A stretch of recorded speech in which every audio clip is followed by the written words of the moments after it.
가지만 더 위해서 기도합니다. 오늘 이 밤에 성령님 우리에게 말씀하여 주옵소서. 우리가 듣기 원합니다. 우리 주여 한번 부르고 기도합니다. 주여, 하나님 오늘 이 밤에 우리 가운데 말씀하여 주옵소서. 주님만 사모하고 주님만 기다립니다. 하나님 오늘 우리가 주님의 얼굴만 구하고 아버지 주님의 음성만 듣기 원합니다. 아버지 이 밤에 그 누구를 기대합니까? 이 밤에 그 무엇을 기대하겠습니까? 하나님 오늘 우리 밤에 주님의 음성을 듣기 원합니다. 하나님 우리 가운데 말씀하여 주옵소서. 주님 그렇게 일하시고 역사하신 주님 찬양합니다. 하나님 부족한 종을 주님 세우셨사오니 주님 저를 통하여서 일하여 주옵소서. 감사합니다. 주님. 하나님 감사합니다. 하나님 주님의 은혜가 우리에게 족합니다. 하나님 주님께서 착한 일을 시작하신 주님께서 그리스도 예수의 날까지 이루신다는 말씀처럼 하나님 우리가 소망을 가지고 멈추지 않는 것은, 우리가 절망하고 낙담하지 않는 것은 예수 그리스도가 우리의 소망이 되시기 때문입니다. 하나님 오늘 그 주님을 바라보고 그 주님을 의지하여서 주님께 나아갑니다. 모든 영광 주님께 돌려드립니다. 예수님의 이름으로 기도했습니다. 아멘. 네, 오늘 우리에게 주신 하나님 말씀은 에스겔서 37장 1절에서 6절까지 말씀입니다. 에스겔서 37장 1절에서 6절까지 교독하겠습니다. 여호와께서 권능으로 내게 임재하시고 그의 영으로 나를 데리고 가서 골짜기 가운데 두셨는데 거기 뼈가 가득하더라.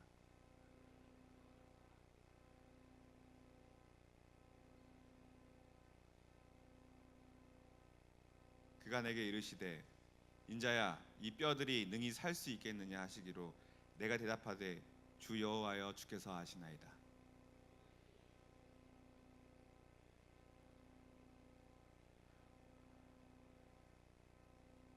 주 여호와께서 이 뼈들에게 이같이 말씀하시기를 내가 생기를 너희에게 들어가게 하리니 너희가 살아나리라. 너희 위에 힘줄을 두고 살을 입히고 가죽으로 덮고 너희 속에 생기를 너희가 살아나리라. 또 내가 여호와인 줄 너희가 알리라 하셨다 하라. 아멘. 네, 여러분 지난 주일이 부활절이었습니다. 기억하시죠? 네, 다들 부활과는 상관없는 삶을 사신 것처럼 이렇게 표정 없으신데 네, 지난 주일이 부활절이었습니다. 주일 2부 찬양을 드리는데 저는 개인적으로 너무 좋았습니다. 그래서 왜 그날 찬양이 좋았을까 생각을 해봤어요. 그러니까 평소에도 예배가 참 좋고 기름 부으심이 있었는데 그날따라 특히 그랬다는 것이죠.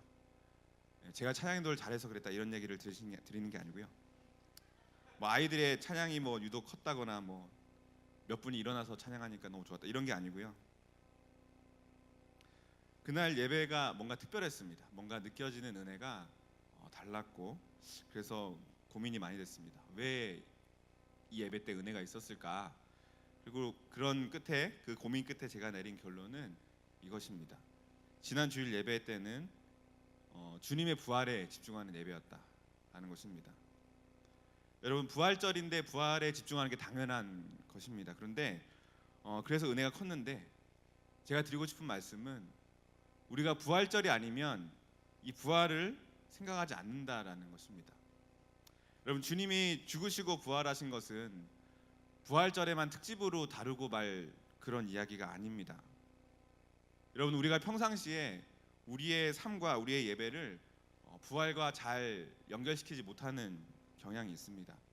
우리의 삶과 부활을 동떨어진 것으로 여기고 살아가고 있는 것인지도 모르겠습니다. 여러분 근데 사실은 부활절뿐만 아니라요 매 주일이 부활을 기념하는 날입니다. 여러분 우리가 매 주일마다 예배드리는 이유가 무엇입니까? 주님의 날이니까 뭐 주일 성수를 해야 되니까 물론 그렇습니다. 그러면 이 날이 왜 주님의 날이냐? 왜 주일이라고 불렸느냐? 부활 때문입니다. 여러분 초대교회 예수님의 제자들은 일주일 단위로 그리스도의 죽음과 부활을 기념했습니다. 마치 고난주간과 부활주일을 매주 보내는 것처럼 그렇게 살았습니다. 금요일에 죽으신 주님은 3일 만에 부활하셔서 주일 아침에 주일 새벽에 부활하신 것이죠. 그래서 그 부활하신 주님을 찬양하고 그 주님을 기리고 예배하는 것입니다. 그리고 떡을 떼고 잔을 나누고 성만찬을 나누는 것입니다. 여러분, 초대교회 사람들은 다들 아시겠지만 언제 죽을지 모릅니다. 언제 잡혀가서 핍박을 당할지 모릅니다. 그런 사람들의 이 주일 예배, 이 주일에 모여서 부활하신 주님을 찬양하는 이 예배, 그들의 예배가 어떠했겠습니까, 여러분? 우리가 오늘 좋은 예배를 드렸지만 이렇게 훌륭한 밴드 사운드가 없어도, 그리고 앞에서 설교할 때 어줍지 않게 유머를 치고 그렇게 하지 않더라도 여러분, 그 예배는 기쁨과 감격이 충만했을 것입니다. 여러분, 부활은 부활절에만 기념하는 것이 아닙니다. 부활은 우리의 모든 예배에서, 또 모든 삶에서 중요합니다. 여러분, 부활하신 주님을 보면서 주님이 부활하셨네, 계란 먹고 그리고 잊어버리면 끝이 아니라 주님의 부활을 보면서 우리도 우리의 부활을 소망하는 것입니다. 그 소망을 품고 살아가는 것이죠. 부활의 소망이 있을 때 여러분, 죽음이 두렵지 않습니다. 여러분, 우리가 죽으면 부활한다고 믿게 되면 죽음이 두렵지 않는다라는 것입니다. 여러분, 죽음이 두렵지 않게 되면 두려울 것이 없습니다. 죽음보다 더 두려운 것이 없기 때문이죠. 여러분, 삶의 자리에서 우리가 죽음을 경험한다고 할지라도 부활의 역사를 맞이하게 되는 것입니다. 우리가 그렇게 부활을 누릴 뿐만 아니라 그렇게 죽어가는 사람을 우리가 살리게 됩니다. 그리고 그 죽어가는 영역들을 일으키게 됩니다. 여러분, 그렇게 따지면 하나님 나라 확장되는데 가장 큰 원리는 부활입니다. 안 죽는구나, 죽어도 다시 사는구나, 이것으로 끝입니다. 이것이 우리가 부활절뿐만 아니라 날마다 일상에서 부활을 누려야 될 이유가 됩니다. 여러분, 부활의 능력을 풍성히 누리시는 저 여러분이 꼭 되시기 바랍니다. 오늘 본문은 부활에 관한 얘기라고 할 수 있습니다. 그래서 오늘 우리는 부활에 대해서 나눌 것인데, 그 전에 잠깐 안내를 드립니다. 여러분, 우리가 먼저 음침한 골짜기로 들어가야 합니다. 이 골짜기는 누구도 피할 수 없습니다. 누구나 들어가야 하는 그런 골짜기입니다. 그리고 이 골짜기는 깁니다. A4 용지로 5장 분량입니다. 설교가 길다는 얘기죠. 이 음침한 골짜기, 이 골짜기에 대해서 이야기하기 원하는데, 이 골짜기는 어떤 골짜기일까요? 본문 첫 절에 기록이 되어 있습니다. 우리 본문의 1절 말씀 함께 읽겠습니다. 시작.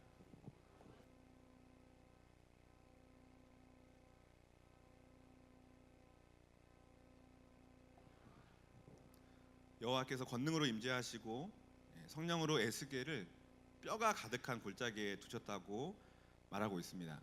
여러분, 사람의 뼈를 직접 눈으로 보셨겠지만 그 눈으로 보면 기분이 어떠신가요? 사람 뼈를 보면, 나는 사람 뼈를 보면 너무 좋다, 막 너무 비비고 싶고, 막 사람 뼈를 보면 행복하다, 이런 사람 없습니다. 여러분, 사람 뼈를 보면 기분이 안 좋습니다. 그죠? 닭뼈는 만날 때마다 기분이 좋은데, 그죠? 닭뼈는 이렇게 만날 때마다 이렇게 입에서 나오면 기분이 좋은데 사람 뼈는 기분이 안 좋습니다. 왜 그렇습니까? 사람의 뼈는 죽음을 의미하기 때문입니다. 여러분, 이 골짜기는 뼈로 가득한 골짜기, 죽음의 골짜기였던 것입니다. 뼈가 상당히 많다, 거기 뼈가 가득하더라 라는 말은 시체의 수가 많았다는 얘기죠. 전쟁이 있었던 것인지, 전염병이 크게 돌아가지고 시체를 거기다 다 내다 버린 것인지 모르지만 어쨌든 이곳은 죽음의 기운이 가득한 곳입니다. 여러분, 시체를 뜯어먹는 짐승들이 있어요. 독수리도 있고 막 그런 짐승들이 있는데, 지금 상황은 어떤 상황이냐면 이 뼈가 가득한 지 오래돼서 이제는 그 시체의 어떤 그런 썩은 것들도 남지 않은 상황입니다. 부패가 다 진행이 되고 뼈만 남은 그런 상황입니다. 시체 뜯어먹는 짐승들조차도 볼 수 없는, 그만큼 시간이 오래 지난 곳입니다. 살아있는 사람들이라고는 찾아볼 수 없는 그런 곳이 바로 이 뼈가 가득한 죽음의 골짜기입니다. 여러분, 오늘 에스겔이 이 뼈 골짜기, 이 환상을 보고 있습니다. 주님이 이 환상을 보여주셨는데 의미가 있겠죠. 이 뼈 골짜기는 무엇을 의미합니까? 완전한 죽음을 의미합니다. 도저히 소망을 발견할 수 없는 완전한 절망만이 가득한 그런 상황을 말합니다. 여러분, 이런 뼈가 가득한 죽음의 골짜기를 지나신 적이 있으십니까? 주님도 나를 구원하지 못하실 것 같고 이 깊은 절망 거기에 빠져서 허우적대면서 헤맸던 적이 있으십니까? 웬만한 어려움이면 내가 어떻게 해보겠는데 어디서부터 손을 대야 될지 모를 그런 큰 죽음의 기운이 느껴지는 그런 상황이 여러분에게 있으셨습니까? 이스라엘 민족은 그런 상황에 있었습니다. 여러분, 이스라엘 민족은 훌륭한 민족입니다. 아브라함의 믿음으로부터 시작했습니다. 자손이 번창하고 기적의 리더 모세가 사람들을 출애굽시키죠. 여호수아가 나타나고 수많은 사사들과 다윗 왕과 같은 훌륭한 믿음의 사람들, 그죠? 다니엘과 같은 멋있는 믿음의 사람들이 등장합니다. 욥과 같은 의인들이 등장합니다. 무엇보다도 온 세상을 구원하시는 예수 그리스도께서 이스라엘 백성을 통해서 오셨습니다. 근데 여러분, 그 이스라엘 민족이 지금 엄청난 절망의 상황 속에 처해 있는 것입니다. 그 상황은 어떤 상황이냐면 바벨론에 의해서 나라가 멸망한 상황이었습니다. 여러분, 이 상황은 이스라엘 민족에게 있어서는 전혀 말도 안 되는 상황입니다. 하나님께서 다윗에게 약속하신 게 있는데 우리가 그 약속을 성경에서 찾아보겠습니다. 사무엘하 7장 15절 16절 말씀 함께 읽습니다. 시작.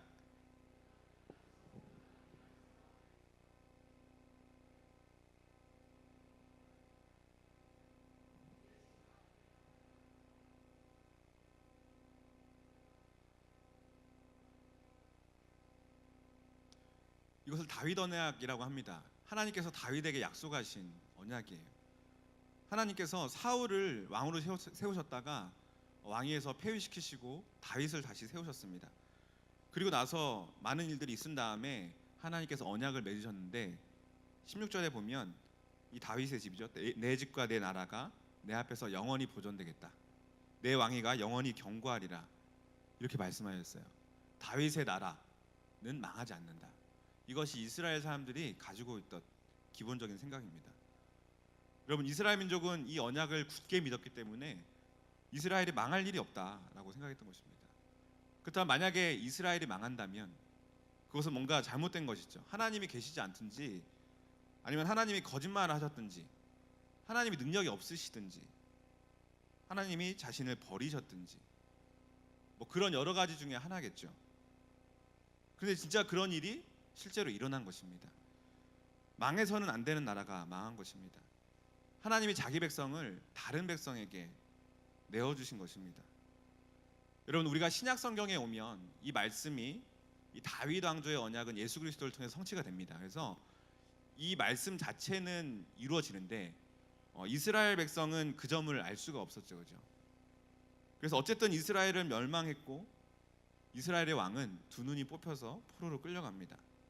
그리고 그때 남은 그 모든 지도자들과 귀족들과 지식인 계층, 그렇게 유력한 사람들이 5,200명이 다 끌려갑니다.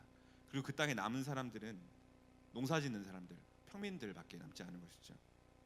거짓 예언자들은 막 나타나서 하나님께서 이제 이 나라를 다시 회복시키실 거야, 우리에게 평안을 주실 거야, 이렇게 예언합니다. 그런데 그 모든 말들이 거짓으로 판명됩니다.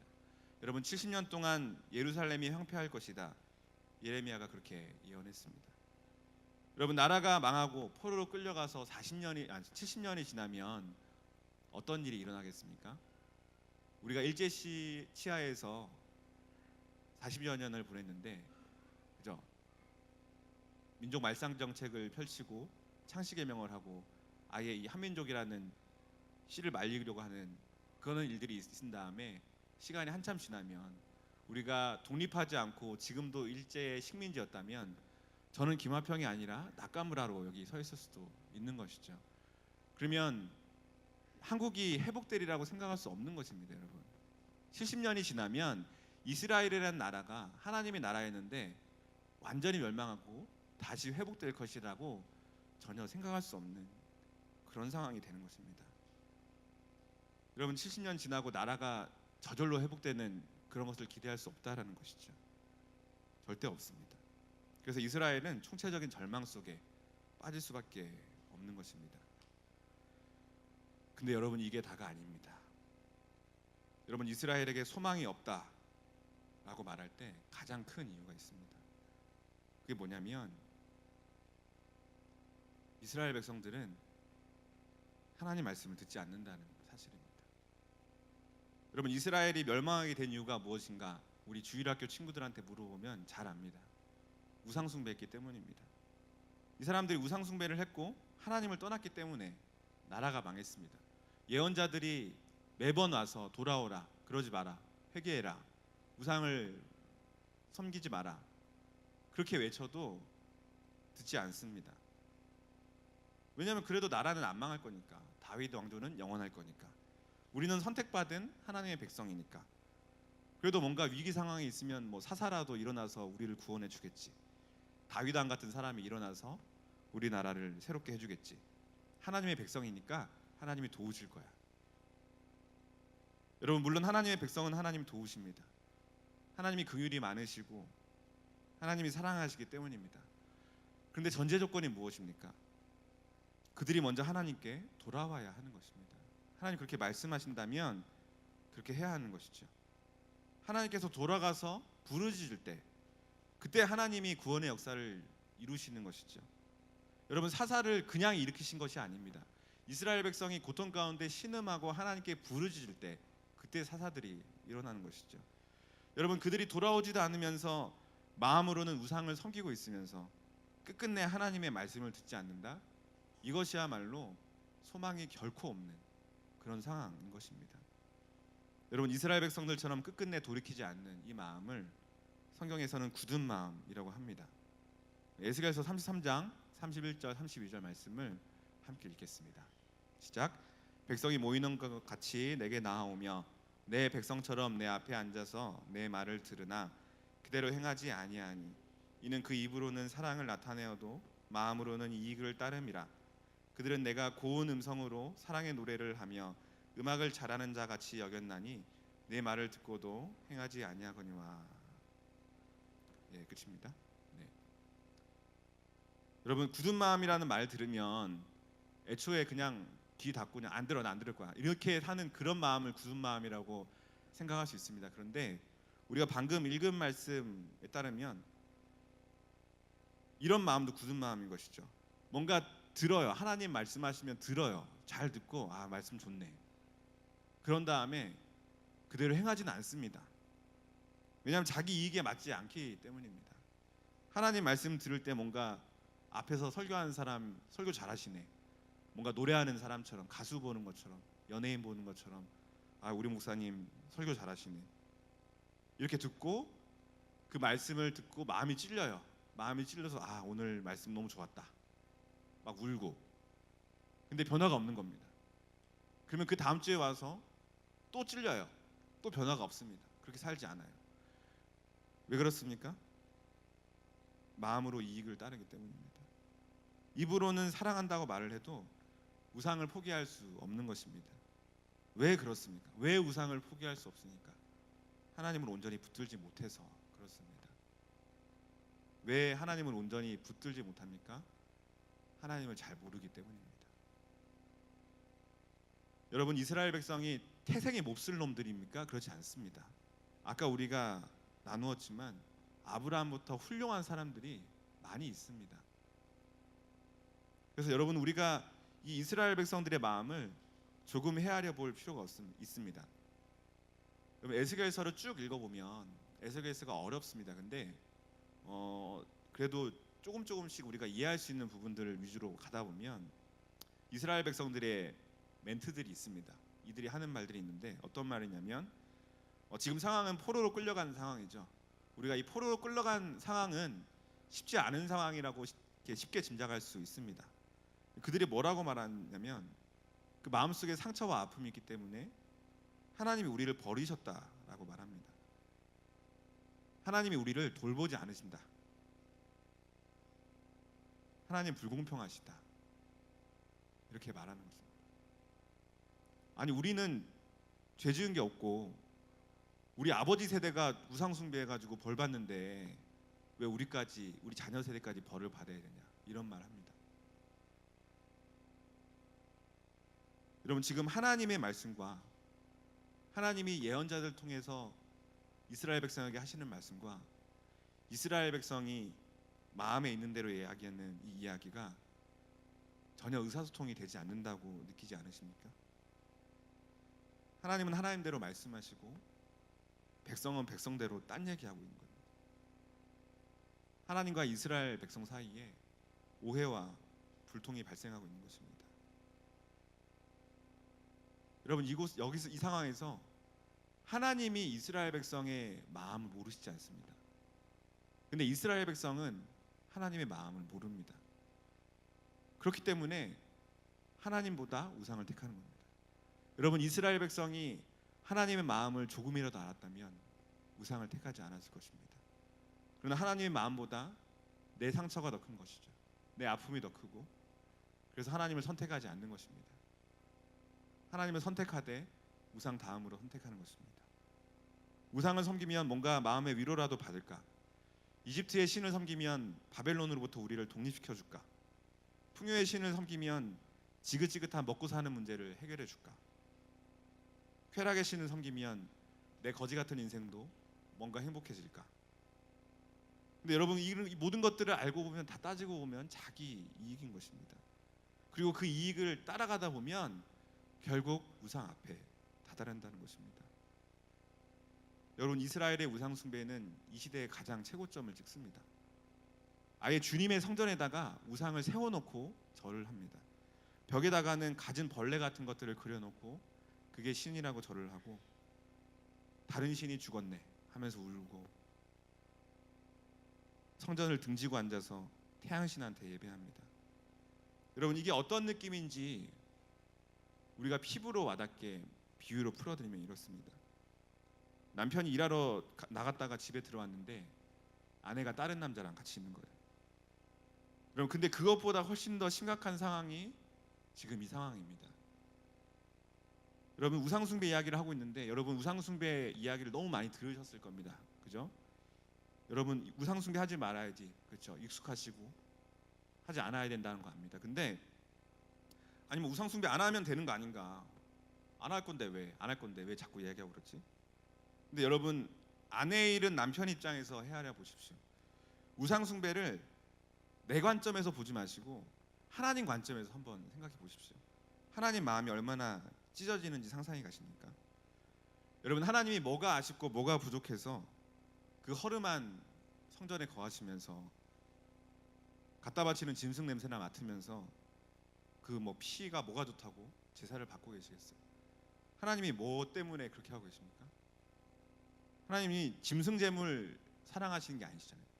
하나님 자기 백성 가운데 함께 하시면서 나는 그들의 하나님이 되고 그들은 나의 백성이 되겠다. 그것이 하나님께 중요한 것입니다. 근데 이스라엘 백성은 그것에 대해서 전혀 개의치 않는 거예요. 전혀 생각하지 않는 것이죠. 용서받을 수 없는 죄악을 짓고도 뻔뻔한 겁니다. 부끄러움도 하나 없고, 나는 상처받았으니까, 나는 아프니까 하나님 이해하시겠지, 하나님도 내 상황이면 어쩔 수 없겠지, 이렇게 말하고 있는 것입니다. 하나님이 마음은 좀 아프시겠지만 하나님이니까 괜찮겠지, 근데 우리는 어쩔 수 없어, 우리도 다 살려고 이러는 거야, 이러면서 우상 숭배하면서 오히려 떳떳한 것입니다. 여러분, 그러니까 하나님이 우상 숭배 이야기를 하고 또 하고 성경에 몇백 페이지가 넘어가도록 우상 숭배 이야기를 하지 않으실 수가 없습니다. 여러분, 이제는 하나님이 하다 못해 성전을 떠나십니다. 에스겔서 11장 보면 하나님의 영광이 성전을 떠나십니다. 여러분, 우상을 질투하다가 우상 숭배하는 백성들을 보면 거룩하신 하나님이 그들을 다 치고 몰살하실까 그 염려하셔서 주님이 성전을 떠나십니다. 여호와의 영광이 성전을 떠나시는 것, 여러분, 하나님의 임재가 없는 성전, 우상이 득실되는 그곳이 바로 어디입니까? 그곳이 뼈 골짜기입니다. 바로 여기가 죽음의 자리입니다. 이것보다 더 절망적인 장소는 없다고 단언할 수 있습니다. 여러분, 그렇기 때문에 이스라엘 백성에게 소망이 없다 단언할 수 있는 것입니다. 이것이 바로 뼈가 가득한 골짜기와 같은 이스라엘의 상황입니다. 절망, 그리고 또 절망의 상황입니다. 그런데 우리 주님은 바로 그 절망 가운데 말씀하십니다. 오늘 본문 3절 읽겠습니다. 시작.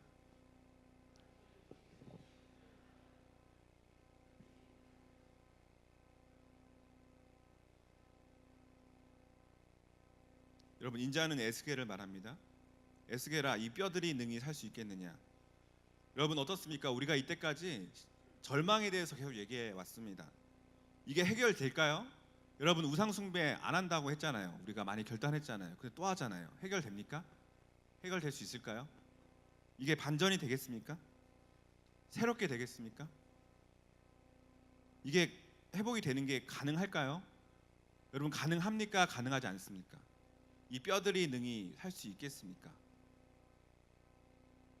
어떠세요, 여러분? 살 수 있습니까? 죽인다고요? 여러분, 이 뼈들이 능히 살 수 있습니까? 만약에 산다고 하면, 여러분, 만약에 여러분이 산다고 고백한다면 우리도 살 수 있습니다. 여러분, 이 죽은 지 오래돼서 더 썩을 것도 없지 말라버린 이런 뼈들이 부활할 수 있다면, 죽은 자가 부활하는 일이 이 세상에 존재한다면, 여러분, 이 세상에 해결되지 못할 문제가 없을 것입니다.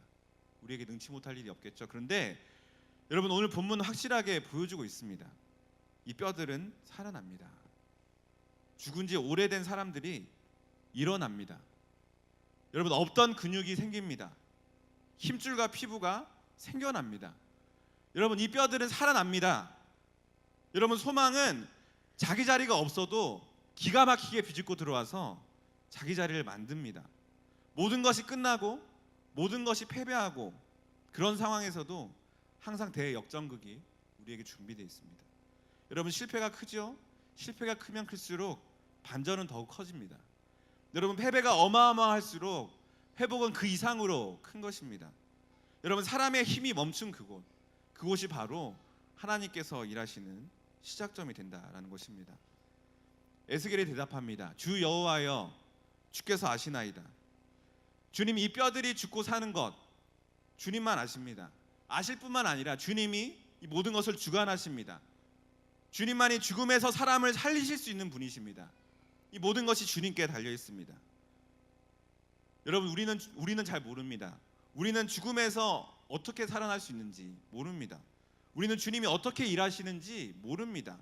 절망의 상황 속에 부흥이 어떻게 올 것인지 우리는 모릅니다. 뼈들이 어떻게 살아나는지 모릅니다. 여러분, 우리는 뼈더미들 사이에서 무엇인가를 살려보려고 노력하고 뭔가 얻어보려고 뭔가 잘해보려고 발버둥을 치지만, 여러분, 어두움의 그 죽음의 그늘 속에서 우리가 생명을 어떻게 일으켜 보려고 노력을 하지만 사실 우리는 모릅니다. 나는 안다라고 얘기하는 사람은 정말 모르는 사람이에요. 그리고 나는 모른다고 말하는 사람도 정말 모르는 사람입니다. 여러분, 우리는 모릅니다. 우리는 인간일 뿐입니다. 그러나 여러분, 주님은 아십니다. 주님은 죽음에서 어떻게 살아날 수 있는지 아십니다. 주님은 온 열방 가운데 어떻게 일하시는지 주님이 다 아십니다. 그 어떤 절망 속에서도 어떻게 부흥을 일으킬 수 있나 주님은 아십니다. 뼈들이 어떻게 하면 살아날까 주님은 아십니다. 뼈더미 그 골짜기 속에서 발버둥 치는 우리의 모습 주님은 아십니다. 죽음의 그늘 속에 내려오셔서 주님께서 우리에게 생명을 주셔야 되는 거 주님이 아십니다. 여러분, 주님이 그 모든 것을 아십니다. 그래서 주님이 이 뼈들을 능히 살리시는 것입니다. 모든 것을 아시는 주님, 그 주님께서 우리에게 말씀하십니다. 우리에게 뼈들을 살리는 방법을 두 가지 말씀해 주십니다. 먼저 본문 4절을 읽습니다. 제가 읽겠습니다. 또 내게 이르시되 너는 이 모든 뼈에게 대언하여 이르기를 너희 마른 뼈들아 여호와의 말씀을 들을지어다. 주님께서는 이 모든 뼈들에게 이렇게 대언하라고 하셨습니다. 너희 마른 뼈들아 여호와의 말씀을 들을지어다. 여러분, 뼈에 귀가 있습니까? 뼈가 막 인지 능력이 있어서 막 말을 하면 알아듣습니까? 막 잘 주님의 뜻을 잘 듣고 이해해가지고 막 요약 정리해서 보고서 그렇게 합니까? 아닙니다. 여러분, 뼈는 뼈예요. 뼈는 귀가 없습니다. 뼈는 뼈고 아무것도 못 듣습니다. 그러나 하나님께서는 그 뼈들에게 여호와의 말씀을 들을지어다 말씀하시는 겁니다. 여러분, 뼈가 살아나는 비결, 죽음에서 살아나는 비결 첫 번째는 말씀을 듣는 것입니다. 여러분, 뼈가 살아나는 데 있어서 뼈가 한 일이 무엇입니까? 뼈가 무슨 일을 했어요? 뼈는 아무 일도 하지 않았습니다. 할 수도 없고 심지어 뼈는 들을 수도 없습니다. 그러나 말씀이 들려지면 뼈가 살아나는 것입니다. 여러분, 이게 중요한 원리입니다. 뼈는 못 들어도 말씀은 선포된다라는 것입니다. 뼈는 뼈지만 말씀은 생명이라는 것입니다. 아무리 못 듣는 것 같아도 말씀 자체의 능력이 있어서 살린다는 것입니다. 여러분, 주변에 그런 분들 계시죠? 전도하는데 더럽게 말 안 듣는 사람들 계시죠? 이렇게 말씀 전하면 안 듣고 막 말씀을 선포하면 이렇게 가슴에서 탁 튕겨나가는 사람이 있습니다. 마음이 강팍하고 귓구멍이 막힌 그런 사람이 있습니다. 다들 한두 명씩은 알고 계시죠? 네, 그게 접니다 하는 분도 앉아 계시는 것 같은데, 여러분 괜찮습니다. 여러분 듣지 않든지 끊임없이 말씀을 들려주세요. 말씀을 들으라고 설득하지 마시고 말씀을 들려주세요. 내 말로 하지 마시고 말씀으로 그렇게 하십시오. 그러면 말씀이 일하십니다. 여러분, 극동방송을 CTS를 틀어놓으라 이런 얘기가 아닙니다. 그 사람에게 말씀하시는 하나님의 그 지금 이 순간에 말씀하시는 말씀이 있겠죠. 그 말씀을 들려주라라는 것입니다. 여러분, 그것이 아니면 우리는 방법이 없습니다. 우리는 사람을 살릴 수 없는 사람, 우리는 모른다 얘기했었죠. 그러나 하나님은 아십니다. 하나님은 이 사람이 어떻게 하면 살아날지, 어떻게 하면 일어날지, 어떻게 하면 죽음에서 부활할지 주님은 정확하게 아십니다. 우리가 하나님의 말씀을 대신 들어서 전달해 주십시다. 벽에다 대고 이야기하는 것 같을지라도, 뼈에다 대고 이야기하는 것 같을지라도 우리가 주님의 말씀을 전하십시다. 그리고 죽을 때까지 포기하지 마십시다. 여러분, 죽을 때까지 포기하지 말자는 말이 쉽지는 않습니다. 20년, 30년 말 안 듣는 사람이랑 같이 살면서 힘든 분들이 얼마나 많이 계십니까? 그러나 여러분, 이것도 우리가 주님의 입장에서 보셔야 합니다. 어떤 분이 주님, 제가 이 영혼 때문에 너무 마음이 아프고 오래 기다렸습니다. 언제쯤 구원을 시켜주십니까? 그렇게 기도했는데 하나님이 그렇게 말씀하시더랍니다. 내가 오래 기다렸다 이렇게 말씀하시더랍니다. 근데 여러분, 주님이 더 오래 기다렸으니까 우리는 될 것도 없다 이런 얘기를 하는 것이 아니라, 주님은 그렇게 오랜 세월을 기다리시고, 그리고 주님이 기다리시는 사람은 한두 명이 아닙니다. 여러분, 지금도 기다리고 계시고 그리고 앞으로도 기다리실 것입니다. 주님은 멈추지 않으시고 포기하지 않으실 것입니다. 여러분, 우리가 그 주님의 마음을 느껴야 하는 것입니다. 그 주님의 애절한 마음, 주님의 안타까운 심정, 타들어가는 심장을 여러분 아시겠습니까? 여러분들 중에 누군가를 오래 기다리고 있다 이런 분들 계실 겁니다. 근데 여러분, 주님의 마음을 헤아리시기 바랍니다. 이 뼈들이 능히 살겠느냐? 주님께 달려 있습니다. 5절 말씀을 읽습니다. 시작. 주 여호와께서 이 뼈들에게 이같이 말씀하시기를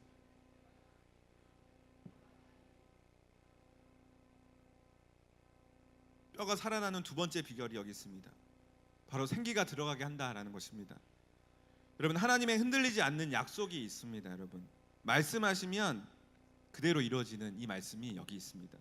내가 생기를 너희에게 들어가게 하리니 너희가 살아나리라. 여러분, 생기가 드러나면 뼈가 살아납니다. 100% 200% 살아납니다. 여러분, 생기가 들어가면 뼈들이 안 살아나는 방법을 까먹습니다. 살아나지 않고서는 못 배깁니다. 주님이 살리시는데 어떻게 안 살아요? 주님이 살아난다고 말씀하셨기 때문에 살아납니다.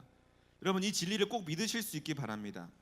여러분, 믿으셨으면 이제 걱정하지 마시기 바랍니다. 믿으셨으면 마음을 놓으시기 바랍니다. 주님이 말씀하셨으니까 분명히 이루어진다. 주님이 말씀하셨으니까 분명히 살아난다. 여러분, 한나의 기도가 끝나고 한나의 얼굴이 밝아졌던 것처럼 우리가 이제는 그렇게 기도했다면, 믿음으로 선포했다면, 그리고 주님의 말씀과 주님의 약속이 그대로 이루어진 것을 우리가 전적으로 믿는다면 우리가 걱정하지 마십시다. 여러분, 생기는 루ach, 이 성령님을 의미합니다. 성령님께서 오시면 죽은 곳에 생명이 주입됩니다. 여러분, 성령님은 영혼을 살리실 뿐만 아니라 육신과 온 마음을 살리십니다. 근데 여러분, 생기를 어떻게 들어가게 합니까? 우리가 생기를 잡아서 끌어당길 수 없습니다. 그죠?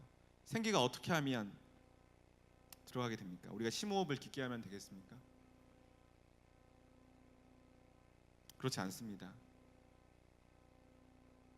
우리가 믿기로 생기는 성령님이죠. 성령님은 인격적인 분이십니다.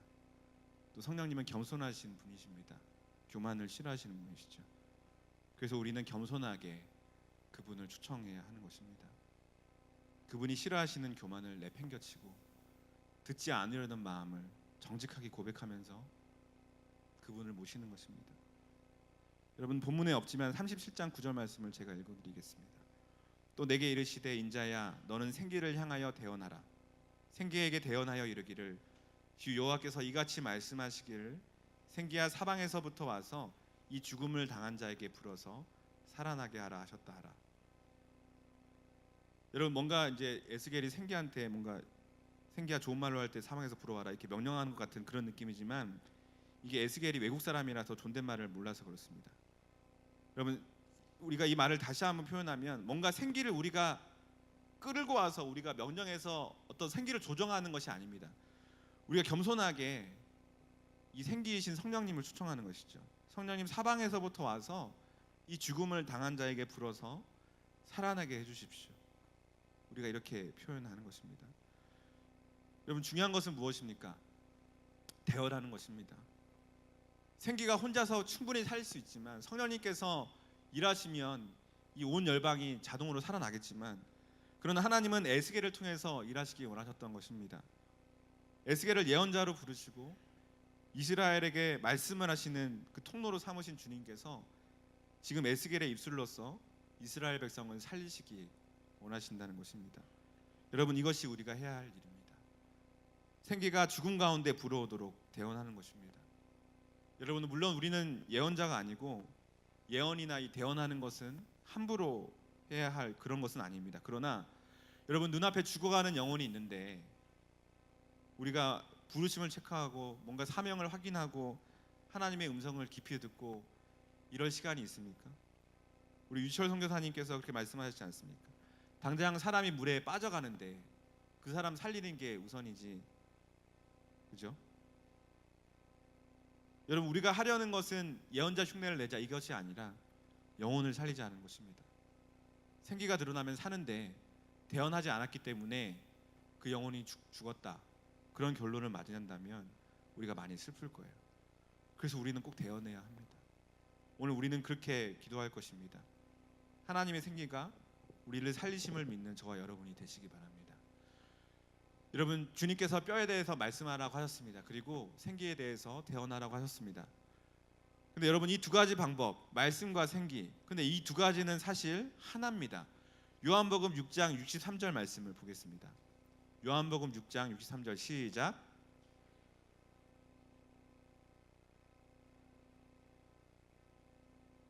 예수께서 말씀하시기를 살리는 것은 영이다 하시면서 내가 너희에게 이른 말은 영이라. 내가 너희에게 이른 말은 영이라고 하십니다. 이 원어로 살펴봐도 정확합니다. 즉 예수 그리스도의 말씀은 영이라는 것입니다. 즉 말씀은 성령과 같다, 말씀은 생기다.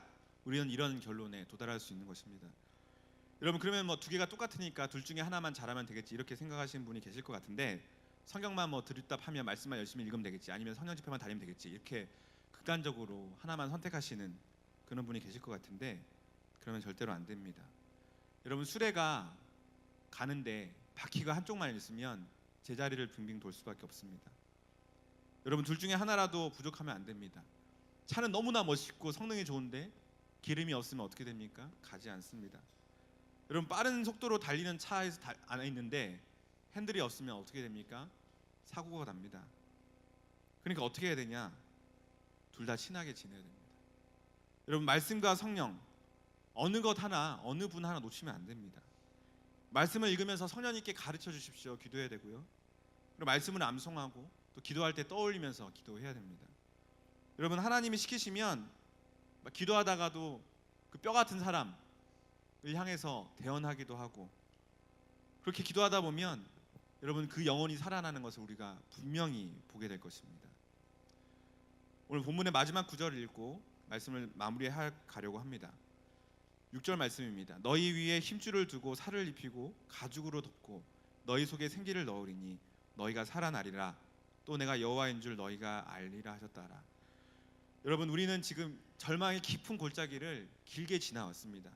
그리고 말씀과 생기의 소망의 언덕에 올라왔습니다.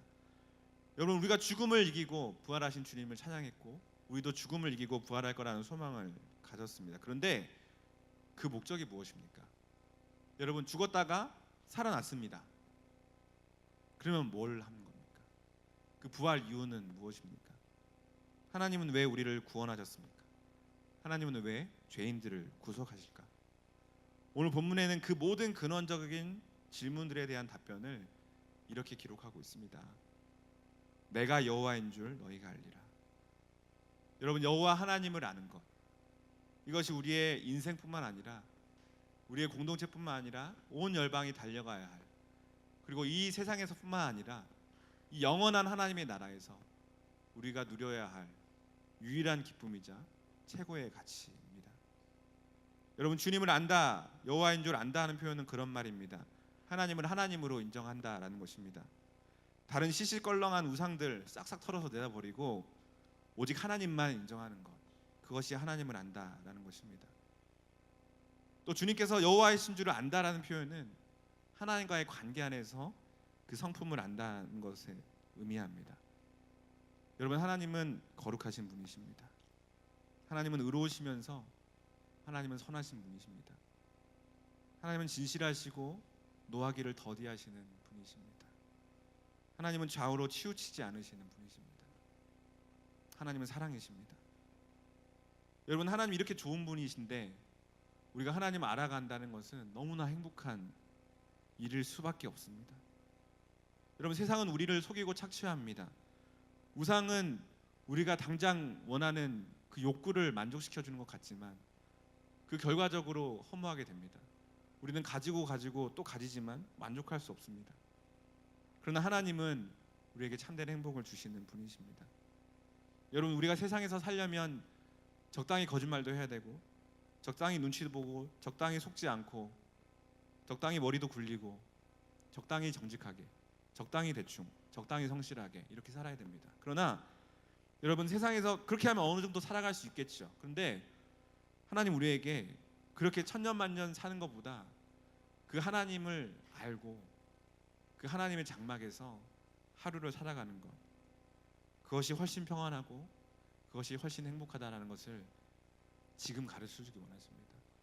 우리가 영원한 하나님 나라 우리가 죽어서 부활하면 다시 살게 될 영원히 살게 된 그 나라에서 우리는 적당히 대충 눈치 보면서 머리 쓰고 권모술수와 온갖 범죄와 악이 없는 그런 곳에서 하나님과 함께 하나님을 알아가면서 영원히 평안하고 행복하게 사는 것입니다. 여러분 하나님을 알면 세상이 가치 없어 보이기 시작합니다.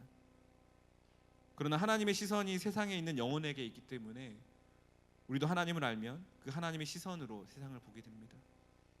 여러분 또 하나님을 알면 하나님을 정말로 알면 하나님을 알릴 수밖에 없습니다. 너무 좋기 때문에 말하지 않을 수 없습니다.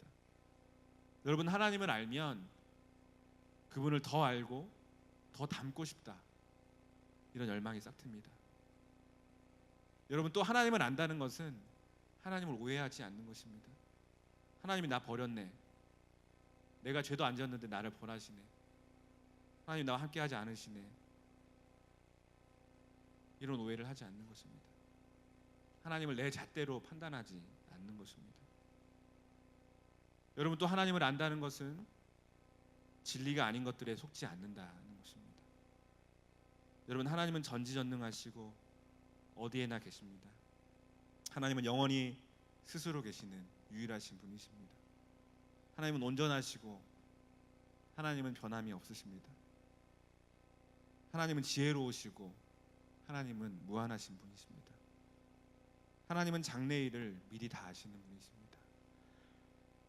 여러분, 우리가 하나님에 대한 어떤 잘못된 정보들, 그것들도 모든 것을 배격하는 것, 내 마음은 지금 하나님이 나와 함께하지 않으시는 것 같이 느껴지지만 거짓말이구나, 그것이 하나님을 안다는 것입니다. 하나님이 그렇다고 말씀하시면 그런 줄로 아는 것, 하나님이 아니라고 하시면 아무리 맞는 것 같아도 아니라고 할 수 있는 것, 그것이 하나님을 아는 것입니다.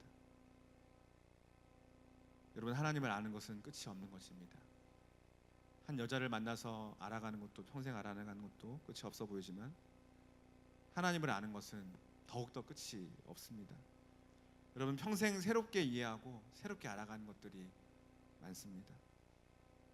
여러분, 사람도 그럴 텐데 하나님은 오죽하시겠습니까? 하나님은 무한하신 분이십니다. 여러분, 광대하신 분, 끝이 없으신 분, 여러분, 하나님을 아는 것은 영원히 해도 모자람이 없는 기쁨이 됩니다. 여러분, 우리가 영원히 천국에서 뭐하지? 걱정할 필요가 없습니다. 영원히 하나님을 알아가면 됩니다. 영원히 하나님을 알아가도 다 알 수 없는 것입니다. 영원히 하나님과의 그 깊은 친밀한 관계 속에서 하나님과 교제하기만 해도 지루하지 않습니다. 여러분, 하나님을 아는 것은 끝없는 우주를 항해해 나가는 것과 같습니다. 그것은 아득하지만 손에 잡히는 것이죠. 여러분, 절망적인 죽음에서 주님의 주권으로 말미암아, 말씀과 생기로 말미암아 살아난 사람들은 이렇게 하나님을 알게 됩니다. 그리고 그렇게 영원히 하나님을 알아가게 되는 것입니다. 말씀을 마무리하겠습니다. 우리 말씀을 마무리하면서 하나님의 간절한 말씀을 읽기 원합니다. 우리 호세아 6장 1절에서 3절 말씀, 이것을 하나님이 지금 우리에게 말씀하고 있다고 생각하시고 읽겠습니다. 시작. 오라, 우리가 여호와께로 돌아가자. 여호와께서 우리를 찢으셨으나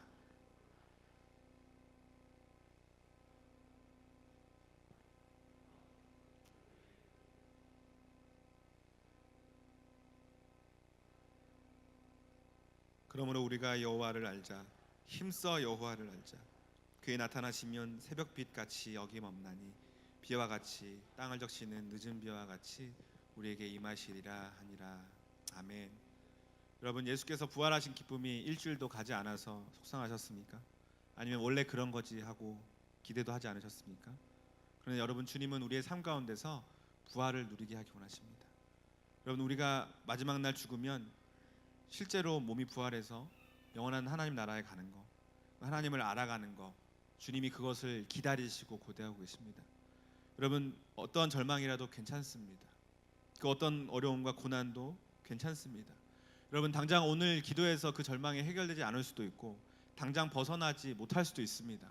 여러분, 이스라엘 백성이 이 환상을 봤지만 이 뼈의 골짜기 환상을 보고서도 오랜 시간이 지난 다음에 이스라엘 나라가 회복됩니다. 그러나 분명한 것은 무엇이냐면 하나님의 때가 온다라는 것입니다. 여러분, 하나님의 시간이 다가오고 있습니다.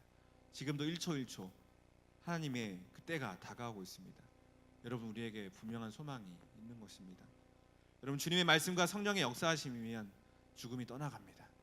죽었던 영혼들이 살아납니다. 또 주님께로 돌아오게 됩니다. 여러분, 우리가 그렇게 믿는다면 이제 우리는 대언하는 자로, 중보하는 자로 서십시다. 주님이 우리를 치셨어도 도로 낫게 하실 것입니다. 우리를 살리시고 우리를 일으키실 것입니다. 영원한 하나님의 나라가 여러분, 찬양 속에 오늘 이곳에 임했습니다. 이제 우리는 그 나라에서 즐기는 일만 남았습니다. 여러분, 오늘 믿음의 기도로 우리가 주님께 나아가십시다. 어떤 힘든 일에서도, 어떤 죽음 가운데서도, 어떤 절망 가운데서도 우리를 회복시키시는 주님을 높이십시다. 아멘.